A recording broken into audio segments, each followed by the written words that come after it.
दोस्तों finally CBSE ने जो है अपना बोर्ड का डेट शीट जारी कर दिया है और 65 से 70% स्टूडेंट जो है उनको समझ ही में नहीं आ रहा है कि अब जो बोर्ड एग्ज़ाम 15 फेब से होने वाला है उसको कैसे टैकल करना है। हम लोग तो सोच रहे थे कि एग्ज़ाम जो है वो मार्च में होगा, लेकिन एग्ज़ाम तो फरवरी से स्टार्ट हो रहा है और अपनी तैयारी कुछ वैसी है नहीं। कुछ लोग जो हैं उनको रील का एडिक्शन है, कुछ को गेम का एडिक्शन है। तो मैं आपके लिए एक बहुत ही मोटिवेशनल स्टोरी जो इसी साल की है वो आपको सुनाना चाहता हूँ। इसी जैन 2024 में ऋषभ का प्री बोर्ड का जो है रिजल्ट आया और ऋषभ कुमार दुबे का जो है प्री बोर्ड में 72% मार्क्स रहा। ठीक है, रीज़न क्या? ऋषभ को जो है गेम का एडिक्शन। ठीक है, हालांकि इसके लिए वो बहुत डांट भी खाया, मार भी खाया, लेकिन फिर भी जो है उसको 5 से 6 घंटे जो है वो गेमिंग करनी ही करनी है। और इसके वजह से कभी वो सुबह में 2 बजे सोता, कभी 3 बजे सोता। लैक ऑफ स्लीप के चलते जो है कंसंट्रेशन नहीं बनता था और फिर जो है उसको पढ़ाई में दिल नहीं लगता था। साथ ही जो है उसको जो है प्रीवियस ईयर क्वेश्चन से कोई मतलब नहीं, जबकि आप जानते हैं दोस्तों कि बोर्ड एग्जाम के लिए PYQ जो है कितना इंपॉर्टेंट है। क्वेश्चन रिपीट होते हैं, आपको आइडिया लगता है। और जैसे हर एक स्टूडेंट को एक डाउट होता है, एक सब्जेक्ट उसका वीक होता है, तो संस्कृत और SST 2 ऐसे सब्जेक्ट थे जिसमें कि ऋषभ को काफ़ी प्रॉब्लम था। इवन तो SST में उसके ओनली 47 मार्क्स ही आए थे। ठीक है, और फिर ऋषभ जो है जनवरी में मुझसे कांटेक्ट करता है और फिर अपनी ये प्रॉब्लम बताता है। ठीक है, तो ये देखिए, ये ऋषभ जो है, ये इसका रोल नंबर है, mother's name madam Indravati Dubey और जो फादर का नेम है वो सर रवि रंजन दुबे। ठीक है, डेट ऑफ बर्थ दिया हुआ है और ये one of the best school का प्रोडक्ट है। DPS बोकारो जो है केवल झारखंड में ही नहीं दोस्तों, पूरे इंडिया में इसका बहुत अच्छा नाम है। यहाँ से बहुत ज़्यादा IITians, डॉक्टर्स, और यहाँ पे जो है मतलब 95-96% तो मतलब होता है ना कि एटलीस्ट 200 बच्चों को आता है, ऐसा मतलब सिचुएशन है। और ऋषभ को अपने गेमिंग एडिक्शन के चलते और लैक ऑफ स्लीप के चलते अपने फ्रेंड सर्कल में बहुत ही कम 72%, और इसलिए जो है ऋषभ बहुत ही ज़्यादा जो है वो डाउन फील कर रहा था, बहुत ही ज़्यादा। उसको समझ ही में नहीं आता क्या करना है क्या नहीं करना है। और फिर हम लोग जो है इस पर वर्कआउट करना स्टार्ट करते हैं। मैंने सबसे पहले उसे यही समझाया कि आपको जो है गेम का जो एडिक्शन है उसको कम करना होगा और तुरंत तो कोई चीज़ हो नहीं सकता। तो वो जैसे 5 से 6 घंटे पहले खेलता था, फिर उसने जो उसको घटा के कुछ दिन में 3 से 4 घंटे किया, फिर रिड्यूस करके जो है उसको 1 से 2 घंटे के उसमें वो रेंज में ले आया। और जो वो कभी 2 बजे सोता, कभी 3 बजे सोता, ये अपने टाइम टेबल को वो, मैंने उसे कहा था कि तुमको एनी हाउ 1 बजे सो जाना है और फिर तुमको सुबह में एटलीस्ट नींद तुम्हारी जो है तकरीबन 6 से 7 घंटे की पूरी होनी चाहिए ताकि तुम प्रॉपर फोकस कर सको। ठीक है, तो फिर धीरे धीरे जो है वो अपने टाइम टेबल में, मतलब मान के चलिए कि 15 दिन में जो है उसने अपने टाइम टेबल में जो है बदलाव कर लिया। पहले जैसे अगर वो सुबह 3 बजे सोता था तो फिर वो 2 बजे सोने लगा, फिर जो है वो करते करते 1 बजे सोने लगा, क्योंकि वो लेट नाइट स्टडी करता था। ठीक है, और अच्छी नींद लेने की वजह से जो है, गेम कम करने की वजह से जो है उसका कंसंट्रेशन बढ़ने लगा। और साथ ही साथ वो अपने खाने पे भी जो है, जैसे आप जानते हैं कि एप्पल, और जो लोग नॉनवेज खाते हैं फिश, इसके साथ ही नट्स। ठीक है, तो जैसे आप अपना टाइम टेबल सही करेंगे, अपना जो डाइट ठीक करेंगे, आपका कंसंट्रेशन भी बढ़ेगा। और साथ ही साथ PYQ, जैसे कि मैंने बताया कि बहुत स्टूडेंट को ये पता रहता है कि PYQ का क्या इंपॉर्टेंस है, लेकिन फिर भी जो है वो प्रैक्टिस नहीं करते हैं। तो हम लोगों ने एक SST के लिए एग्ज़ाम आइडिया का जो है PYQ परचेज किया था और 4 साल का जो है हम लोग क्वेश्चन एटलीस्ट करके अच्छे से मतलब गए थे। उसी का रिज़ल्ट रहा, ओ सॉरी ये 93 है, ये 93 है। उसी का रिज़ल्ट ये रहा कि जो SST में ऋषभ को जनवरी में 47 आया था, वही जब बोर्ड एग्ज़ाम हुआ, तो आप यहाँ देख सकते हैं यारो, वही जब बोर्ड एग्ज़ाम हुआ तो सोशल साइंस में उसके 93 मार्क्स आए। ठीक है, इंग्लिश तो शुरू से इंग्लिश का स्टूडेंट रहा, काफ़ी बढ़िया उसका इंग्लिश रहा है, 91 DPS का प्रोडक्ट। संस्कृत में उसको प्रॉब्लम थी तो वहाँ पे मार्क्स कम रह गया है। मैथ्स और साइंस वो एक मैडम से पढ़ता था तो मतलब काफ़ी अच्छा उसको उसमें परफॉर्मेंस हुआ 86 87, और आर्टिफिशियल इंटेलिजेंस में उसका 93 बना। तो अगर आप संस्कृत को हटा देंगे तो उसका 450 मार्क्स बना टोटल, और जो कि 90% है।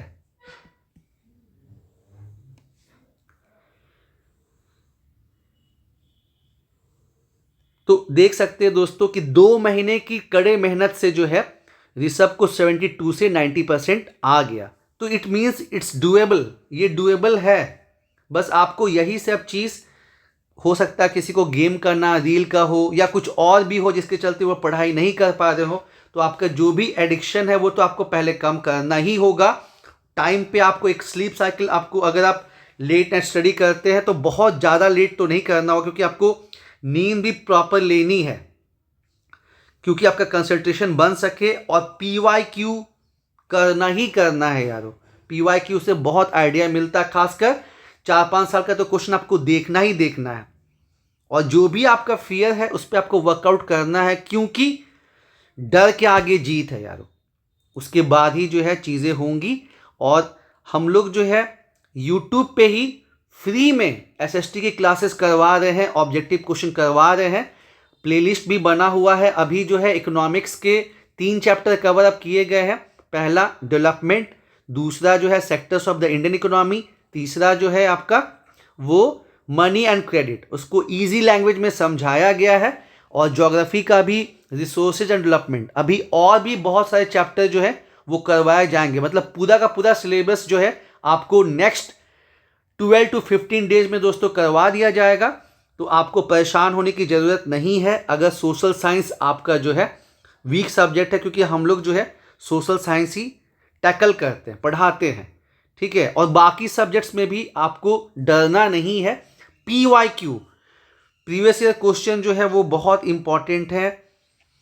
आप पता कर लीजिए किस सब्जेक्ट के लिए क्या बढ़िया है। जैसे कि मैं सोशल साइंस करवाता हूँ तो एग्ज़ाम आइडिया मैं रेफ़र करने को बोलता हूँ, ठीक है। और उसके कम से कम 4-5 साल के क्वेश्चन जो आपको करने ही करने हैं, आपको देखना है कैसे शॉर्ट आंसर का क्वेश्चन, जो शॉर्ट क्वेश्चन होता है उसको कैसे अप्रोच करना है, कैसे लिखना है, जो लॉन्ग आंसर उसको कैसे अप्रोच करना है, फिर मैप पे वर्कआउट करना है ना। क्योंकि नॉलेज से केवल काम नहीं चलेगा, नॉलेज के साथ साथ आपको प्रेजेंटेशन भी उतना ही इंपॉर्टेंट है यारो।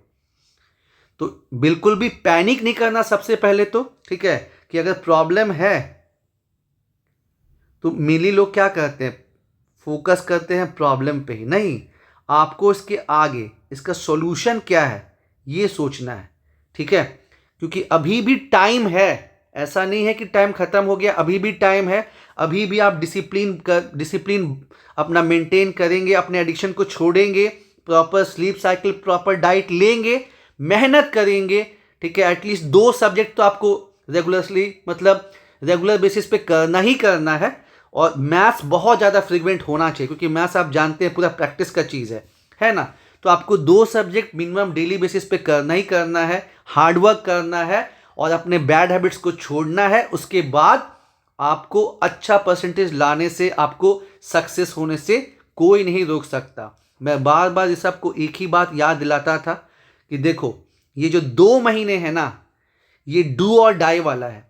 अगर 2 महीने तुम मेहनत कर दोगे, तुम्हारा रिजल्ट आएगा, तुम्हारे पेरेंट्स तुम्हारे वजह से जहाँ भी जाएंगे उनको प्राउड फील होगा। और बोर्ड एग्ज़ाम जो है ये करियर की पहली सीढ़ी होती है।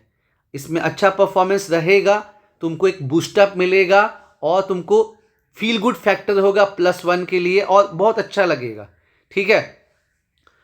तो फिर ऋषभ, और ऐसा नहीं कि बस 1-2 बार समझा दिया तो काम बन गया। यही चीज़ों को मैं बार बार बोलता था, क्योंकि वही है, लंबे टाइम का एडिक्शन है तो तुरंत तो नहीं जाता है।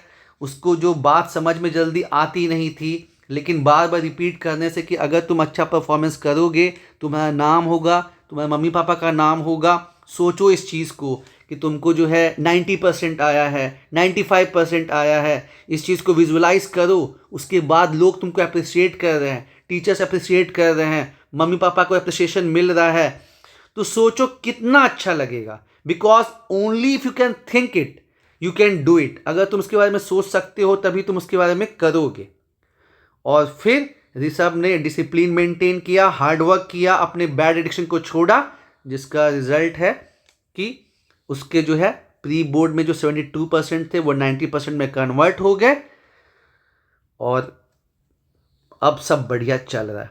होपफुली क्लास 12th में भी जो है ऋषभ अपने परफॉर्मेंस को कंटिन्यू करेगा, क्योंकि उसने पास्ट मिस्टेक से जो है काफ़ी कुछ सीखा है। ये परसेंटेज और जैसे बाकी डीपीएस के स्टूडेंट का होता है 97%, 98%, तो ये चीज़ उसको बाद में फील हुआ कि अगर मैं थोड़ा और पहले से लगता तो ये फिर जो है 96, 97 जैसे मेरे दोस्तों के हैं वैसे भी हो सकते थे। एनीवेज 90% भी खराब नहीं है दोस्तों। तो अभी से भी अगर आप लगते हैं, मेहनत करते हैं, बात बन जाएगी। पैनिक नहीं करना है और प्लानिंग करनी है। पैनिक की जगह पे प्लानिंग करनी है और अपने बैड हैबिट्स को जाने देना है और डेली के बेसिस पे 2 सब्जेक्ट्स पे वर्कआउट करना है। पीवाईक्यू आपको लेना ही लेना है और 4-5 साल का क्वेश्चन देखना ही देखना है, क्या पैटर्न, कैसा आंसर लिखते हैं, तब आपको कॉन्फिडेंस होगा। ठीक है दोस्तों, और एसएसटी के लिए मैंने बता ही दिया। एसएसटी के लिए आप एकदम सही जगह पे आए हैं, क्योंकि हम लोग आपको एसएसटी को एकदम इजी लैंग्वेज में आपको जो है चीज़ों को समझा देंगे कि आप उसको भूल नहीं पाइएगा। अभी हमने इकोनॉमिक्स के 3 चैप्टर कवर अप किए हैं, ज्योग्राफी का 1 चैप्टर, लेकिन विद इन 12 to 15 डेज जो बाकी सिलेबस है एसएसटी का उसको भी हम लोग कवर अप कर लेंगे और आपको जो है फिर बहुत हेल्पफुल वो साबित होगा। जम के लग जाइए दोस्तों। Thank you.